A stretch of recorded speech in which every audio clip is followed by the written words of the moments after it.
Hello, everyone. I'm Cole from the Kingdom. I'm joined here with Saria Lue. Hiya.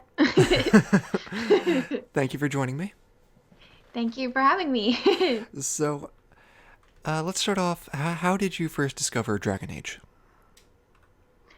Well, to be honest, I honestly kind of waltzed into it, really. I had it kind of in the back burner and I didn't really look at it. I got the game, or I should say Inquisition, like a while back when it like was near and it came out, Hmm. and I just didn't want to play it. And I just kept it back because mostly I was interested a lot in like Skyrim, Elder Scrolls in general, into that kind of fandom and the lore of that, really. Um, but I was turning towards a way towards it since like Elder Scrolls 6 was not going to come out until like a way long time. I mean, Yeah. it's still not coming out. So, um, I was like, oh my gosh, what should I play? There's got to be something similar to it. So I looked up a video and it was like one of those 6 games you can play while waiting for Elder Scrolls 6. And like the first one was like the first option to play was Dragon Age Origins. And I was like, oh my goodness, like I have a Dragon Age game. I haven't played it. I should just go for it. And so I played Inquisition because that was the one I had. And I fell in love with it. I thought it was very intricate the way it was made. The writing was good. I loved character development, and that was definitely something it had. I know Right. obviously a lot of people don't like Inquisition, Yeah, compared to I don't understand why that is. I mean, I didn't even know about that, about people, a large amount of people not liking it until recently. yeah, I guess it's just because, when I went to Origins, I could understand why people really liked that game. Um, in terms of Inquisition being my first game, you know, I'm okay with that. I played a lot of games that a lot of people don't like in general, Hmm. so for me to just like it, and I think, since it was my first Dragon Age game, I like it a lot. And I like Origins, I like Dragon Age 2, but for that being my first Dragon Age game, it does have a connection towards me. And so Right. I played it. It had a romance in it. I had no idea it had a romance in it. It was just a win-win for me. Growing up older, it was more, in themes towards me. And also, I emotionally attached to it because I was dealing with a lot when I first came upon it. So it Hmm. kind of helped me escape. And I like that a lot. There's a lot of games that you kind of want to escape from, and Dragon Age definitely did that for me. And I really thought it was helpful in my life. Yep. That sounds a lot. That sounds pretty similar to how it was for me. I know it was both Hmm. Dragon Age and Mass Effect definitely had that kind of effect on me. So you mentioned the character development kind of really interested you. Is that the thing that kind of hooked you on Dragon Age? Yeah, I mean, I know at least for some people when it came out, at least Inquisition, I did see it come out. And there was a lot of spoilers and I didn't want to look at them. Hmm. Um, and I kind of was really intrigued by the characters and like the way they looked, but only, when I got into the game, the way they were written was completely different than what I'm used to. In Skyrim, obviously, there's not a lot of development you see in some Yeah. characters. There's only a good few you can have, like a handful. But in Dragon Age, like even the side characters had their own little backstory, and I really liked that. I liked reading the stuff compared to like Skyrim, where you don't read the stuff, you Hmm. just ignore it, you ignore the books. But in this case, I was reading everything. Um, and the story got me into it, but also, choices that really threw me off because characters and choices, like I was not used to a game like that. So I was horrible at making choices. I just did really bad choices like the first run throughs I had. Okay, And I was like, I have to know. I have to know. Did you sacrifice the Chargers? I did accidentally. No. And I had no idea like why these choices were made. I guess I was just going through the motions, but I didn't know that they had so much consequences. Hmm. That obviously, I didn't do my research, but at the same time, I was just not used to a choice-based game that did have consequences. And that's when I started getting into the characters. because they disapprove or approve what you have or what you produce as a character, especially first game Inquisitor. Your Inquisitor has a lot of influence over these characters, so I had no idea what I was getting into, but I really had to study these characters. I really had to understand what they liked rather than, what I liked as a choice or Right. what I thought was right. Obviously, I guess I made wrong choices. Like, I don't, I just didn't know the consequences behind them. And that made me want to play again, another run through. And I guess I understand where I get the 10th run throughs and all that stuff. Because choices do have consequences, but just to see different characters and get into a character was what I really liked. So yeah, the character development, that was something that definitely made me hooked onto it as well. So, who was the first race you played? Well, Elvin, so Of course. Okay, that's what I figured. yeah. So, I know you're a Soulless Mancer. Was he your first romance? Yes. Yeah. Yeah. Um, I was recommended by some of my real life friends at that time to go for like Colin because, he's more of the safe one, Hmm. but I didn't even know romance was a part of it. And then I was like, I remember seeing spoilers a little bit. Obviously, I kind of understood maybe Solus was bad, but I didn't really understand because I don't know the lore. I don't know all the backstory of it. But I was like, oh, he's really interesting, and so I might as well just romance him. And then I was like, but Colin, but Solus, and, and I was like, I'll just try Solus first, and then I'll do Colin later, and that just didn't go right at all. Mm. I couldn't go back. So, would you say Soulless is your favorite romance? Yeah, I would definitely say that. Okay. I'm I think Alistair comes second, but other than that, yeah, it was first one. And when I got to like obviously I told you I was emotionally attached to, I was a lot of things going on in my life. So like with Solus, that just didn't help. Oh. But it released emotions that I kind of held in. So I guess that kind of helped me in its own way. But yeah, I was already not having it when the Crestwood scene came out. Mm. I was like, there's something going on. I think I'm gonna get broken up. And it happened. I was like, no. Oh. And here's I'm thinking that I did bad choices. Yeah. Well, I mean, that's a reasonable conclusion. Like, how many games Right. have someone break up with you? Exactly. Yeah. So, I mean, I also love the Soulless romance. I think they did a fantastic job with bringing You did. real emotion out Right. of people. So, who is let's sticking to Inquisition? Who would you say is your favorite companion, like your best friend? Varric. Varric. I'd say Varric. Yeah. Any particular reason? Well, I think it's because obviously I didn't play Dragon Age 2 at the time when I first played it. There was something unique about him and how he used kind of like and I felt like before I even knew like he was a narrator of something of some story. Um and so attaching to him, I felt like he was a very important character. Obviously now I play Dragon Age 2, I know that he is very different. But that made me like him more, that Right. he's like changed and developed. Obviously, I like developed characters, so the fact that he did change, although people think he was almost out of character in Inquisition, he didn't feel himself maybe. Mm. Yeah. But I don't know, I just attached to him because I thought he was more homely, just not something you're intimidated by or need to hold up to a character by. You kind of just were you, and I liked that a lot. I also liked it in Dragon Age 2 too, because it was Hmm. good. Yeah, I thought he was a great character. That is something I've always liked about Varric is that he's very grounded in this Yeah, world where, you know, the world seems like it's ending every few years, uh, but here's just this normal guy. exactly. So okay, so you mentioned side characters that you really enjoyed the backstory of different side characters. Are there any that stand out in your mind?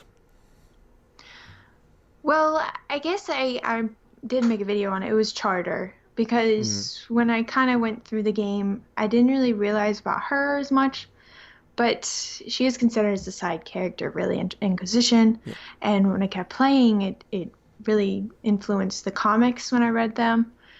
And I kind of understood like why was she a side character? Well, the reason is because she's behind the scenes. She's really not supposed to shine compared to many other characters that need to shine, which I thought was super intricate, but also kind of led me to believe, there was things behind the scenes. There still is things behind the scenes, and that's what I kind of like about side characters. There is behind the scenes things that goes on. How Cole is influenced by some side characters, like the kitchen crew as well. Like, Hmm. they took this, or there's a pile of knives in the barrel. Like, there's just so much like intricacy in between side characters. Origins did a really great job with that, with, Sandal and, just like side character. They basically threw him in there just for the heck of it. But the fact that it just grew after that really means like the side characters are very important. You got to pay attention to each little one, because they do represent something bigger. And later on, they join you on your ventures and stuff like that. I liked that a lot. I know everybody likes Cullen's side guy, Jim, Scout Jim or something. Something like that, yeah. Or like everybody decided it was Jim. I thought that was funny. It was just, there's little things that you see that I like personally, and I think it's funny. At least I attach to that kind of stuff and make it a joke out of it because it is funny. Side Yeah. characters do have their own personalities that fan base try to grow as well as they are that way Yeah, in general. that's one of the things I love about the Dragon Age fan base is just the games have affected so many people in different ways, and Hmm. it's really amazing to see that effect on people. So you talked a little earlier about you made a lot of bad choices on your first playthrough. Now understanding the story, are there Yeah. any choices that you really like the way they implemented them? For example, like to me, the architect is one of the best Hmm. dilemmas you face. Are there any that stand out to you? For me, which a lot of people don't really cater towards, is like sacrificing the warden. Mm-hmm. I catered towards it, mostly because Dragon Age Origins is not my favorite Dragon Age game, but it's okay. I really do enjoy it, so it's not something that I hate or anything like Mm-hmm. that. It's just, in my opinion, clunky, and I can't get into it sometimes, but the story I can and the dialogues I can. Right. In terms of the warden, I thought that character was so destined to be something and end destined to be something in the end. Now, I understand the dark ritual and all that stuff, but for me, I thought it wasn't important to have the warden at that time, or at least the character that I created. Now, other wardens I have, it's fine, but I think bad choices are made, or choices in general are made by kind of the character you do create. Like, I created my Inquisitor and Hawk to be a certain way, as well as the Warden, because I thought those bad choices were their good choices. Um, I don't know. I just got into the character and thought, what would the character think? What would my warden think in this situation? She Yeah. wouldn't be okay with the dark ritual. She'd be okay with sacrificing her own life. A life for a life. So, for Hawk, it definitely had emotional attachment to the family. She'd do anything to save Carver or Bethany. So it's anything towards her family. For the Inquisitor, it's anything towards her elven race. Mm. So it's just certain motive that I had behind it, and I stuck with it. And lore wise, it kind of worked for me. I just Yeah. like thinking things canon, my head canon, and I think a lot of people do too. And that's why I like the fan base. They do love their head canons, and I stuck with mine too. So bad choices was because of my head canon, I guess. Mm.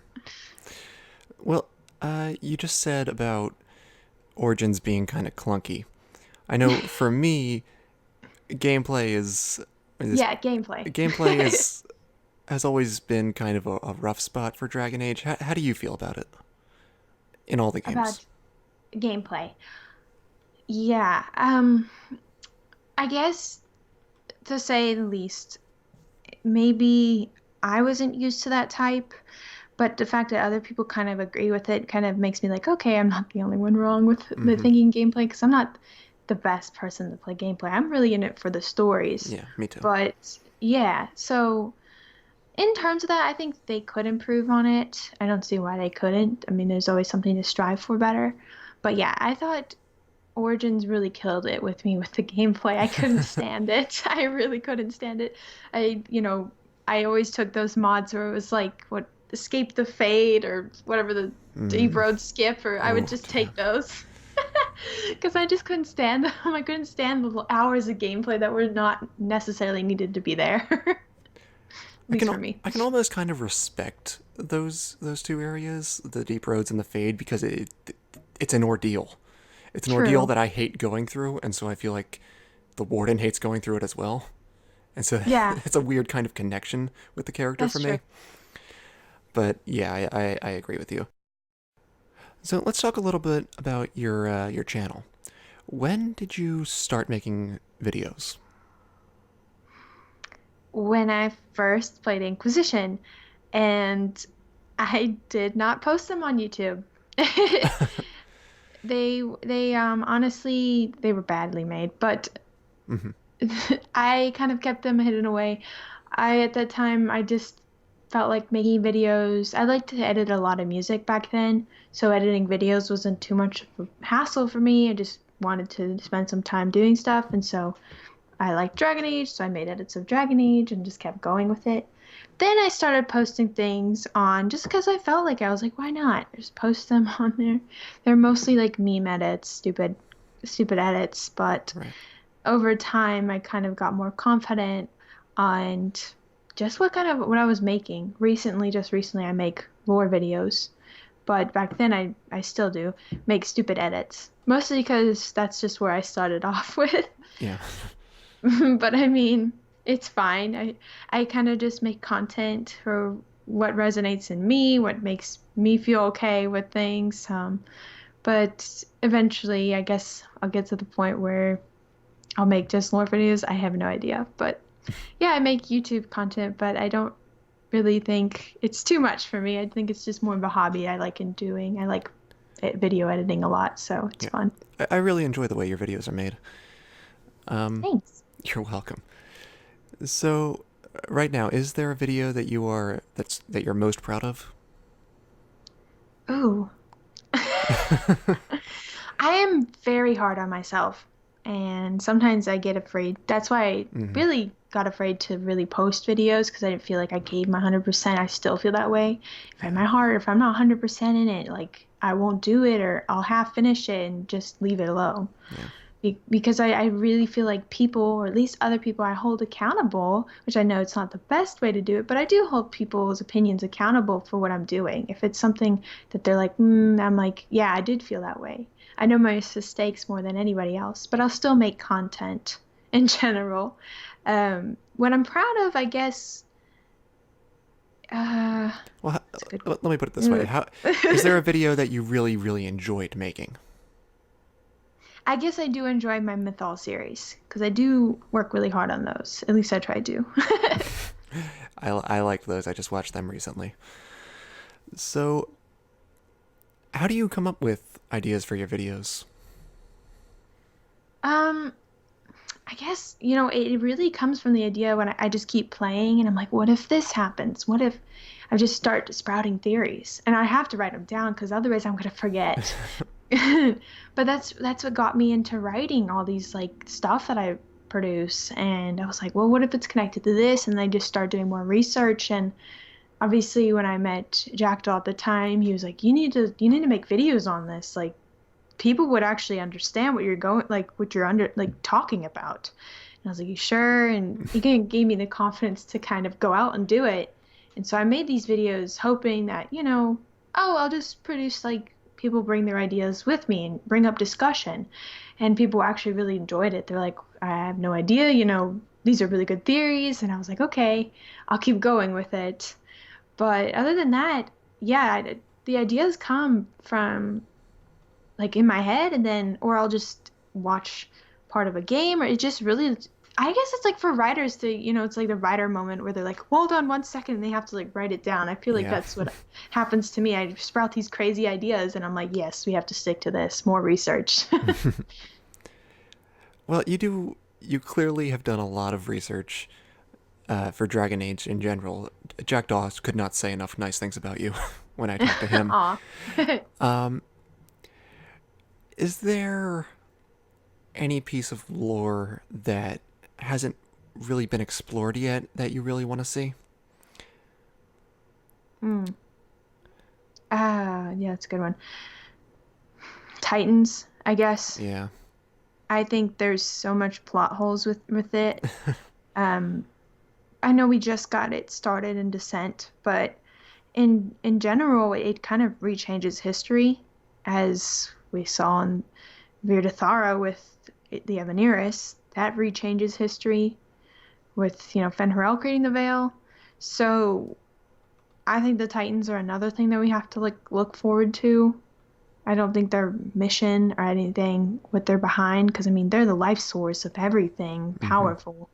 So they have something that's there. We just don't know. And now we're heading towards Red Lyrium and everything. So what what does that lead to? A Titan. So like what's going on with the Titans, Yeah, and sources of that, because there's so many hidden things in the deep roads that we have no idea what they're for. absolutely. So, going forward with your channel, is there anything people can look forward to? Do you have any major plans coming up? Uh, I'm still continuing my Mythol series. Those take a long time. All my videos take a while because Yeah. I have full-time work, so it's a little hard for me to just kind of narrow it down to one thing. But yeah, the Mythos is my big project. I always just try to do a little bit of studying and Right. write down something because I do not just World of Thetis and all the lore books or whatever, but also behind the scenes, what does it relate to? What kind of folklore is it related to? So it's a lot of different things I have to study and know. Which, I mean, it's okay. It's Dragon Age, so. I mean, that is something I really enjoy about your videos, how you bring up real world folklore and stuff. That's something that's a personal hobby of mine, so that's something I really Oh, appreciate in your videos. thanks. So, I guess that's about it. Thank you so much for joining me. Do you have any uh, closing thoughts? No, thank you so much. Really appreciate the interview. Not used to interviews, so. Well, I'm so glad to have you. So you can go check out Saria's channel. I'll have a few links in the description for you guys, and I'll see you later.